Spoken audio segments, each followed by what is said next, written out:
حقیقت سے نگاہیں چرا کر سکون طلب کرتی تھی۔ یہ بے چینی و بے سکونی کچھ اس طرح کی تھی کہ اس میں کسی انجانے میٹھے میٹھے درد کا احساس جاگنے لگا۔ اسے کبھی فجر کی نماز کے لیے آواز دینے یا الارم کی ضرورت نہیں پڑتی تھی۔ شادی سے پہلے ہمیشہ وہ خود بخود اس کی آنکھ کھل جاتی تھی، لیکن اب تو وہ اس کی تلاوت کلام پاک کی پر تاثیر و خوبصورت آواز کی عادی ہوئی تھی کہ ان گزری 2 صبح میں اسے الارم لگا کر سونا پڑا کہ پہلی صبح کی نماز قضا ہو گئی تھی۔ نماز اور قرآن پاک پڑھنے کے باوجود بھی اسے اپنی عبادت ادھوری سی لگتی تھی۔ وہ اپنے بستر پر لیٹی پوری توجہ سے اس کی تلاوت سنا کرتی تھی اور پھر اٹھ کر نماز ادا کرتی تھی۔ اس کا دم الجھنے لگا۔ یا اللہ، میں کیا کروں؟ دل میں خیال آیا کہ ماما کو فون کر لوں، لیکن ابھی 2 گھنٹے پہلے ہی اس کی ماما سے بات ہوئی تھی۔ اسی دم رکھے فون کی گھنٹی اچانک پورے زور و شور سے بج اٹھی تو اس کا دل اچھل کر حلق میں آ گیا۔ اگلے ہی لمحے وہ گہری سانس لے کر رہ گئی۔ اس نے آگے بڑھ کر ریسیور اٹھایا۔ السلام علیکم۔ وعلیکم السلام۔ جواب میں جو آواز اس کی سماعت سے ٹکرائی تھی اسے سن کر دل پوری شدت سے دھڑکا تھا۔ کیسی ہیں آپ نور؟ نرمی و حلاوت کے ساتھ ساتھ اداسی کا عنصر بھی واضح تھا اس کے لہجے میں۔ یقیناً بہت خوش ہوں گی میری شکل نظر نہ آنے پر۔ وہ جیسے خود پر ہنسا تھا۔ نور کے حلق میں آنسوؤں کا گولا سا پھنس گیا۔ میں نے بہت چاہا کہ اپنی آواز آپ کو نہ سناؤں، کم از کم دور رہ کر تو آپ کو اذیت نہ دوں، لیکن یہ دل مانا ہی نہیں۔ اس نے جیسے خود ہی اپنا تمسخر اڑایا تھا۔ پلیز تو کچھ تو بولیں، کم از کم میری خیریت ہی پوچھ لیں۔ یہ دل بھی کتنا خوش فہم ہوتا ہے۔ مجھے ابھی ایسا لگا جیسے آپ نے مجھے پکارا ہو، حالانکہ ایسا تو ممکن ہے ہی نہیں نا۔ وہ جیسے اس سے تصدیق چاہ رہا تھا۔ اس نے بے اختیار ہونٹوں پر ہاتھ رکھ کر اپنی سسکی دبائی تھی اور پھر فوراً ہی ریسیور رکھ دیا تھا اور بے اختیار ہو کر رو دی۔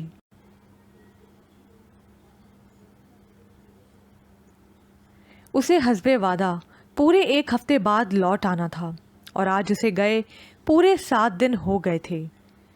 وہ اپنی تیاری مکمل کیے بیٹھی تھی۔ لگتا ہے ہماری بیٹی کا دل نہیں لگا بابا کے گھر آ کر، انہوں نے مسکرا کر کہا تو وہ جھینپ گئی۔ سدا خوش و آباد رہو۔ انہوں نے دست شفقت اس کے سر پر رکھا اور مطمئن سے ہو کر مسجد چلے گئے۔ اس نے کچن میں گھس کر مختلف ڈشز بنائی تھی اور اب ایک ایک پل کاٹنا مشکل ہو رہا تھا۔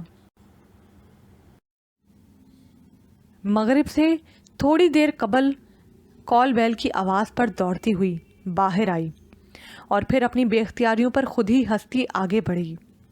کون؟ آواز کی لرزش واضح تھی۔ حمران عالم کی آواز پر گہری سانس لے کر دروازہ کھولا۔ وہ اپنی بھرپور وجاہت اور تمکنت سمیت دروازے کے سامنے ایستادہ تھا۔ دروازہ کھلتے ہی 2 قدم بڑھا کر اندر چلا آیا۔ اپنے پیچھے دروازہ بند کرتے اس نے پوری توجہ سے اسے دیکھا تھا۔ وہ اس کی بے قرار نظروں کی شدت سے گھبرا کر اپنے چہرے پر پھیلی قوس و قزح چھپانے کے لیے رخ پھیر گئی تو جیسے وہ چونکا۔ I am sorry. وہ جیسے نظروں کی گستاخیوں پر خود ہی شرمندہ ہوتا اندر بڑھ گیا۔ بابا صاحب کہاں ہیں؟ ان کے کمرے میں جھانک کر دیکھتے ہوئے پوچھا۔ اس کا لا تعلق سا انداز دیکھ کر اس پر اوس سی پڑنے لگی۔ مسجد گئے ہیں، اس نے مریل سی آواز میں کہا اور کچن میں چلی گئی۔ اوکے، نماز کا ٹائم تو ہونے والا ہے، میں بھی مسجد جاتا ہوں، وہ کہتا ہوا رکے بغیر باہر نکل گیا اور وہ غصے اور جھنجھلاہٹ سمیت اسے جاتا ہوا دیکھتی رہ گئی۔ رات کا کھانا کھا کر اس نے برتن سمیٹے اور اپنا بیگ لیے چلی آئی۔ وہ اسے پوری تیاری کے ساتھ آتا دیکھ کر اٹھ کھڑا ہوا۔ اگر آپ کچھ دن اور رکنا چاہیں تو رک سکتی ہیں، اس نے بڑی تفصیل نظر اس کے چہرے پر ڈالتے ہوئے کہا۔ ارے کہاں بیٹا، یہ تو 2 دن سے تیاری کیے بیٹھی ہے، بالکل بھی دل نہیں لگا اس کا یہاں۔ اس سے پہلے کہ وہ کسی کا اظہار کرتی بابا فوراً کہہ گئے، حالانکہ اس کا جی چاہا کہ واقعی وہ جانے سے انکار کر دے۔ نہیں بابا، اگر انہیں کوئی اور ضروری کام ہے تو میں رک جاتی ہوں، ویسے بھی آپ کی طبیعت ٹھیک نہیں رہتی۔ غصہ اور ناراضگی لیے اس کا بدلا بدلا انداز۔ اس نے بہت چونک کر اس کی جانب دیکھا۔ ارے نہیں بیٹا، میری فکر نہیں کرو تم، خدا تمہیں اپنے گھر میں خوش رکھے، جاؤ ساتھ خیریت کے اپنے گھر جاؤ۔ وہ دروازے تک انہیں رخصت کرنے آئے۔ حمران نے ہاتھ میں پکڑا بیگ گاڑی کی پچھلی سیٹ پر رکھا اور اس کے لیے فرنٹ ڈور کھولا۔ مجھ سے کس بات پر ناراض ہیں آپ؟ اس نے گلی کا موڑ کاٹتے ہوئے پوچھا۔ مجھے کیا ضرورت پڑی ہے ناراض ہونے کی؟ وہ کہے بنا نہ رہ سکی، لیکن اگلا جملہ ہونٹوں میں دبا رہ گیا۔ آپ نے ناراض ہونے کا کون سا حق مجھے دیا ہے؟ اس کا مطلب ہے واقعی ناراضگی ہے۔ حالانکہ ناراض مجھے ہونا چاہیے۔ کیوں؟ اس کا اندازہ تو آپ کو خود بہت اچھی طرح ہوگا۔ اس کا لہجہ و انداز بہت سنجیدہ تھا، لیکن آنکھوں میں کونتی شرارت بہت واضح تھی جسے وہ دیکھ نہ پائی تھی۔ پاپا کیسے ہیں؟ پہلے سے بہت بہتر، اس نے پرجوش انداز میں جواب دیا۔ خدا کے فضل و کرم سے بہت زیادہ کور کیا ہے انہوں نے، اب کوئی کوئی لفظ ان کے منہ سے ادا ہوتا ہے اور خود سے اٹھ کر بیٹھنے کی کوشش بھی کرتے ہیں، گردن کو حرکت دینے میں بھی کامیاب ہو جاتے ہیں۔ وہ بہت خوش ہیں، اور ہاں، ثانیہ آ رہی ہے پاکستان۔ کب؟ رمضان المبارک بھی اور عید بھی یہاں کرے گی۔ شاید اگلے ہفتے میں رمضان المبارک کا چاند نظر آ جائے، آخری عشرے میں اس کی آمد ہوگی۔ 10 منٹ بعد وہ گھر کے دروازے پر کھڑے تھے۔ اسے خوشی کے بجائے تھوڑا سا افسوس ہونے لگا۔ رمضان المبارک بہت رحمتوں اور برکتوں والا مہینہ تھا، اور اس مہینے کا وہ ایک ایک لمحہ عبادت میں گزارتی تھی، جبکہ مہمانوں کی آمد پر ایسا ممکن نہیں تھا۔ خیر، اللہ مالک ہے، مہمان بھی خدا کی رحمت ہوتے ہیں، لیکن ان مہمانوں نے جلد ہی عید کے بعد آنے کا سندیش بھیج دیا تھا۔ اس کے رویے میں تبدیلی محسوس کر لینے کے باوجود بھی حمران کا رویہ بدستور لا تعلق اور بے نیاز تھا۔ وہ اب اس کے تمام کام اپنے ہاتھوں سے کرنے لگی تھی، اور وہ اسے ٹوکنے کے بجائے خاموش تھا۔ رمضان المبارک کا چاند نظر آنے پر جہاں وہ بہت خوش تھی، وہاں وہ بابا کے لیے پریشان بھی تھی۔ حمران ابھی تک گھر نہیں آیا تھا۔ مغرب کی نماز پڑھنے نکلا تھا اور کہہ گیا تھا کہ اگر چاند ہو گیا تو تراویح پڑھ کر گھر لوٹے گا، اور جب وہ گھر میں داخل ہوا تو بابا بھی اپنے سوٹ کے سمیت اس کے ہمراہ تھے۔ بہت منت سماجت اور بہت سی دلیلوں کے بعد راضی ہوئے تھے وہ ان کے ساتھ رہنے میں۔ وہ بہت خوش تھی، انہیں پاپا کے کمرے میں ٹھہرایا تھا۔ خود وہ سحری کا بھرپور انتظام کر کے کمرے میں آئی تو حمران اس کی وارڈروب میں اپنے کپڑے لٹکا رہا تھا۔ اس کا دل بہت زور سے دھڑکا تھا۔ اس نے اسے دیکھ کر کندھے اچکائے۔ مجبوری ہے، جب تک بابا یہاں ہیں ہمیں ایک ہی کمرے میں رہنا پڑے گا۔ اس کی آنکھوں سے کونتی شرارت کو نظر انداز کرتی وہ باتھ روم میں چلی گئی، اور جب باہر آئی تو وہ قالین پر اپنا بستر بچھا رہا تھا۔ وہ خاموشی سے دیکھتی رہی۔ کوشش کروں گا کہ آپ کو میری وجہ سے کوئی تکلیف نہ ہو، بے فکر ہو کر سو جائیے، صبح جلدی اٹھنا ہے۔ آپ بستر پر لیٹ جائیے، میں یہاں سو جاؤں گی۔ وہ چونک کر مڑا، پھر بے اختیار مسکراہٹ اس کے لبوں کو چھو گئی۔ وہ ہاتھوں کو مسلتی بڑی بے چین لگ رہی تھی۔ اگر آپ چاہیں تو یہ بستر ایک بھی ہو سکتا ہے۔ میرا مطلب ہے یہ بیڈ اتنا بڑا ہے کہ 2 افراد بآسانی اس پر سو سکتے ہیں۔ وہ شرم سے رخ موڑ گئی، اور وہ اس کے انداز کو نوٹ کیے بغیر لب بھیج گیا، اور پھر اپنے بستر پر دراز ہو کر چند لمحوں بعد ہی غافل ہو گیا تھا۔ وہ تو ساری رات جاگتی رہی تھی۔ برسوں جس لمس کا احساس اس کے وجود میں انگارے بھرتا رہا تھا، شعلوں کی لپیٹ میں دہکتے ہوئے وجود میں اب میٹھی میٹھی سی کھنک بیدار ہونے لگی تھی۔ وہی جسم کی جس کی طلب میں وہ اسے برباد کر دینا چاہتا تھا، اب اس پر پورا استحقاق رکھتے ہوئے بھی اس سے غافل پڑا تھا۔ اگلی رات وہ اس سے پہلے قالین پر بستر بچھائے لیٹ کر سوتی بن گئی۔ وہ کمرے میں آیا تو وہ اسے اس طرح دیکھ کر ٹھٹک گیا۔ وہ گہری سانس لیتا بیڈ پر بازو پھیلا کر چت لیٹ گیا۔ مجھے معاف کر دینا نور، میں تم سے تمہاری تبدیلی سے، تمہارے جذبوں سے بے خبر نہیں ہوں، لیکن ابھی میں خود کو آزماؤں گا، آخری حد تک، بالکل آخری حد تک۔ اور پھر انہیں 5 راتیں ہو گئی تھیں، ایک کمرے میں 7 رہتے، لیکن اگر اس نے نور کو بے چین پایا تھا تو خود کو پرسکون، اور ابھی اسے مزید اپنی آزمائش مقصود تھی۔ وہ کمرے میں آئی تو وہ پہلے سے کمرے میں موجود تھا۔ وہ زمینی بستر پر لیٹنے لگی تو وہ جو بیڈ پر دراز آنکھوں پر بازو رکھے چت لیٹا تھا اسے پکار بیٹھا، نور۔ بے تاثر لہجہ اسے اپنی جانب متوجہ کر گیا۔ جی، یہاں آؤ۔ وہ چت لیٹا تھا اس کی فرمائش پر، جہاں دل پوری شدت سے دھڑکا تھا وہاں اسے اپنی ٹانگوں سے جان نکلتی ہوئی محسوس ہوئی۔ وہ متوجب سی بیٹھی تھی، وہ خود بھی اٹھ بیٹھا۔ یہاں آؤ گی یا میں خود وہاں آ جاؤں؟ وہ بامشکل اٹھی تھی۔ 100 کلومیٹر فی سیکنڈ کی رفتار سے بھاگے دل کو قابو کرتے وہ بیڈ کے دوسری طرف کنارے پر بیٹھ گئی۔ لرزتی پلکیں گالوں پر سایہ فگن تھیں، گالوں پر دوڑتی سرخی اندرونی حالت کی غماز تھی۔ اس نے اس کی تمام خوبصورتیوں سے نظر چرا کر اپنی بے حسی کا ثبوت دیا۔ میں نے تم سے پہلے بھی کہا تھا کہ اب میں اتنا کمزور نہیں، جب تک تمہاری مرضی اور خوشی شامل نہ ہوگی میں تمہیں ہاتھ نہیں لگاؤں گا۔ میرا اعتبار کرو اور بے فکر ہو کر یہاں سو جاؤ۔ وہ کہہ کر خود دوسری طرف کروٹ لے کر لیٹ گیا۔ اس نے بہت شکوہ کنہ نگاہوں سے اس لمبے چوڑے وجود کو دیکھا۔ میں بھی دیکھتی ہوں حمران عالم کہ آخر کتنے مضبوط ہو تم۔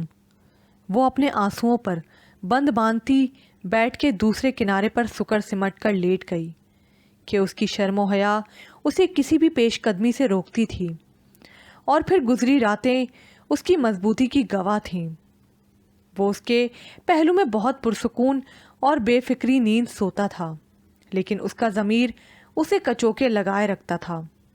نورالعین، تیرا خدا تجھے کبھی معاف نہیں کرے گا۔ شوہر کی ایک رات کی ناراضگی پر فرشتے ساری رات بیوی پر لعنت بھیجتے ہیں۔ مومن شوہر کی ناراضگی سے تو عبادت بھی قبول نہیں ہوتی، اور تو ہے کہ اس رحمتوں اور برکتوں والے مہینے میں لعنتیں سمیٹ رہی ہے۔ کیسی بد نصیب عورت ہے تو کہ تیرا شوہر تیری طرف سے کروٹ لے کر سوتا ہے۔ تیرے بدصورت رویے کی وجہ سے حلال ہوتے ہوئے بھی اس نے تجھے خود پر حرام کر رکھا ہے۔ اگر تو خدا کی رحمتوں کی طلبگار ہے تو اسے منا لے نورالعین، منا لے کہ اگر اس کی وجہ سے خدا تجھ سے ناراض ہو گیا تو منانا بہت مشکل ہو جائے گا۔ اس کی آنکھوں سے آنسو بہہ نکلے۔ اس نے سوتے میں کروٹ بدلی تھی، خوبصورت نقوش سے سجا اس کا چہرہ اس کی نظروں کے سامنے آ گیا۔ وہ اسے نگاہوں کے ذریعے دل میں اتارتی بالکل بے حس و حرکت پڑی رہ گئی۔ اسی جنگ و ضبط میں آخری عشرہ شروع ہونے والا تھا۔ بابا صاحب ہر سال اعتکاف پر بیٹھتے تھے، لیکن جب سے اماں الجہان فانی سے کوچ کر گئی تھیں اور وہ گھر میں اکیلی رہ گئی تھی، اس لیے وہ گھر میں طاق راتیں عبادت کرتے گزارتے تھے۔ اس سال وہ بہت خوش تھے کہ وہ اپنی تمام ذمہ داریوں سے بری الذمہ ہو چکے تھے، اور وہ اعتکاف پر بیٹھنے کا پکا ارادہ رکھتے تھے، جبکہ حمران، جو کہ ہر سال یہ سعادت حاصل کرتا تھا، اس سال اس سے محروم ہونے کے باوجود بھی مطمئن تھا۔ کل 20واں روزہ تھا اور بابا کو کل چلے جانا تھا، تو کیا ایک بار پھر جدائی کی ساعتیں قریب آ گئی تھیں۔ وہ بے قرار ہو گئی۔ وہ ایک کنارے پر ٹکی تھی، جبکہ اس کا لمبا چوڑا وجود پورے بیڈ پر تھا۔ اس نے ہمت کر کے کروٹ لی تھی۔ اس کا ایک ہاتھ سینے پر اور دوسرا تکیے پر رکھا تھا۔ اس نے دھیرے سے اس کے ہاتھ کو چھوا اور اپنا ہاتھ اس کے ہاتھ پر جما دیا۔ کیا سکون اور کیف آگہی سرور اترا تھا وجود میں۔ ذرا سی ہمت کر کے اس نے اپنا رخسار اس کے ہاتھ پر اور اپنا سر برہنہ بازو پر رکھ کر کئی لمحے اسے دیکھے گئی۔ بے قرار دھڑکنوں کو قرار نصیب ہوا تو اسے پتہ بھی نہ چلا وہ کب نیند کی وادیوں میں اتر گئی تھی۔ ہاتھ پر نرم گم کسی لمس کے احساس سے اس کی آنکھ کھلی تھی۔ صورتحال واضح ہوتے ہی وہ دم سادے لیٹا رہ گیا۔ دھڑکنوں میں ایک ہیجان برپا ہوا تھا۔ اس نے لب دانتوں تلے دبا لیے۔ شاید اس کی آزمائش کی آخری حد شروع ہو چکی تھی۔ نیم تاریکی میں اس کا نازک وجود اس کی دسترس میں تھا۔ اس نے نظر اٹھا کر اس کے چہرے کی جانب دیکھا تو کسی نورانی حصار نے اس کے چاروں طرف روشنی سے بکھیر دی۔ وہ بے خود سا اسے دیکھے گیا۔ اسے یاد آیا کہ جب وہ اسے اغوا کر کے لایا تھا اس کی نظروں اور اس کے چہرے کے درمیان کوئی پردہ سا تن گیا تھا کہ جس سے وہ اس کے قریب نہ آ سکا تھا، اور آج نیم تاریکی میں بھی اس کا پورا وجود روشن تھا اور چہرے کے ساتھ ساتھ جسم کے بھی تمام خال و خد بہت واضح ہو کر اس کی طلب کو بڑھا رہے تھے۔ لیکن وہ ساکت و سامت لیٹا رہا یہاں تک کہ مسجد میں سحری شروع ہونے کے اعلان ہونے لگے۔ نور، اٹھ جاؤ، سحری کا وقت ہو گیا ہے۔ اس نے اسے پکارا سوائے اس ہاتھ کے جو اس کے حسین و دل فریب مکھڑے کے نیچے تھا۔ اس دوسرے ہاتھ سے اسے چھونے کی کوشش تک نہ کی تھی۔ اس نے پٹ سے آنکھیں کھول دیں۔ اسے جاگتے دیکھ کر جلدی سے اپنا چہرہ اس کے ہاتھ سے اٹھایا تو وہ اس سے پہلے بستر سے اٹھ گیا، اور وہ حیرت و شرمندگی اور دکھ کے احساسات میں گھری اپنے مجازی خدا اور حقیقی خدا کی ناراضی کا منظر دیکھتی رہ۔ آخری عشرے کی تاک راتوں میں اس نے رو رو کر گڑ گڑا کر اپنے خدا سے معافی مانگی تھی، لیکن اپنے مزاجی خدا سے وہ دل میں ناراض سی رہنے لگی تھی جو ایک بار اسے پھر تنہا کر گیا تھا۔ دل پر بوجھ بڑھ گیا تھا۔ اسے اپنی تمام عبادتیں ضائع ہوتی ہوئی محسوس ہوئی تھیں۔ کس سے دل کا حال کہے؟ بہنیں ایسی بے مروت نکلی کہ شادی کے بعد پلٹ کر نہ دیکھا تھا۔ فون پر ہی بات ہو جاتی تھی۔ ایک کراچی میں تو دوسری کوئٹہ میں مقیم تھی۔ اپنے اپنے بچوں اور ان کے مسائل میں الجھی وہ اس کا بوجھ کیا بٹا سکتی تھیں۔ عید پر آنے کا کہہ رہی تھیں اور عید کا چاند آج کل میں نظر آنے والا تھا۔ وہ بابا کے گھر کی صفائی بھی کر آئی تھی اور اپنے گھر کی تفصیلی صفائی بھی کر چکی تھی۔ اسے گھر کی تنہائی کاٹ کھانے کو دوڑنے لگی۔ وہ صبح کا گیا اب تک واپس نہ آیا تھا۔ دوسرے گھروں میں 29ویں روزے کی رونقیں عروج پر تھی۔ جہاں رمضان المبارک کے رخصت دلوں کو اداس کیے ہوئے تھی، وہیں عید کی خوشیاں در و بام کو سجائے ہوئے تھی، اور ایک وہ تھی بالکل تنہا اور اداس۔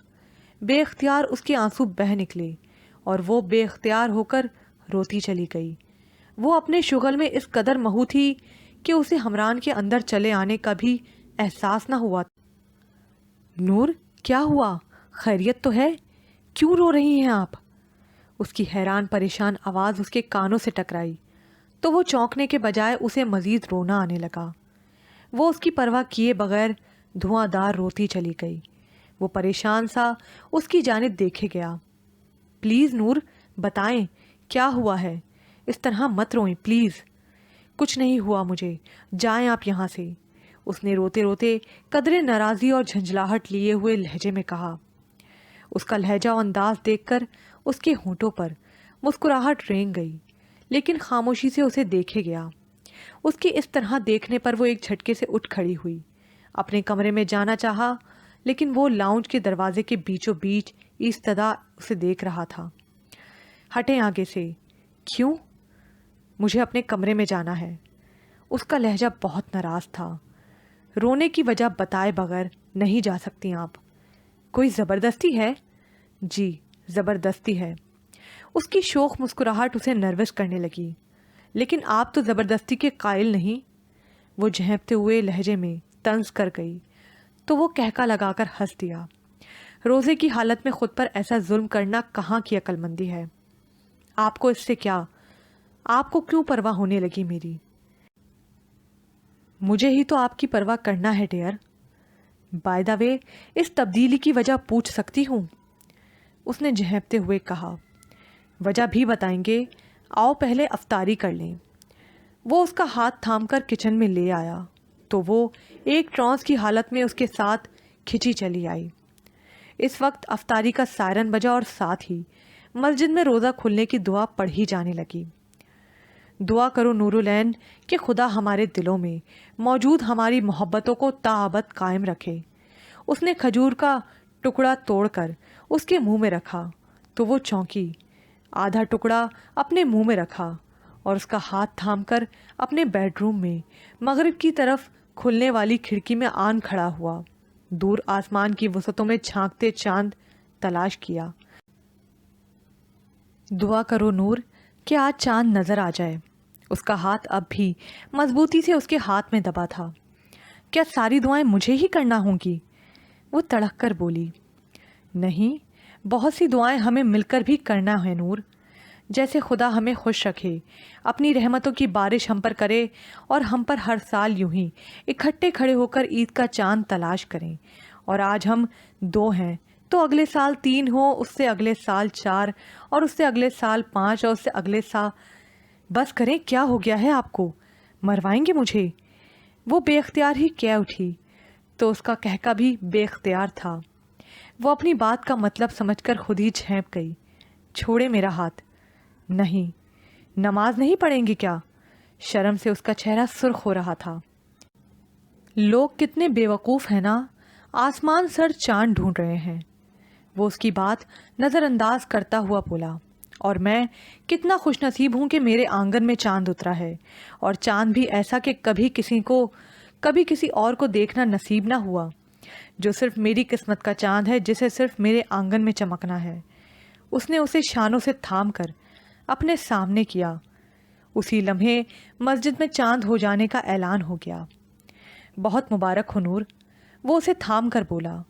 آپ کو بھی مبارک ہو، اور پلیز مجھے معاف کر دیں، میں نے آپ کو غلط سمجھا، اور اوہو، آج کے دن کوئی ایسی بات نہیں۔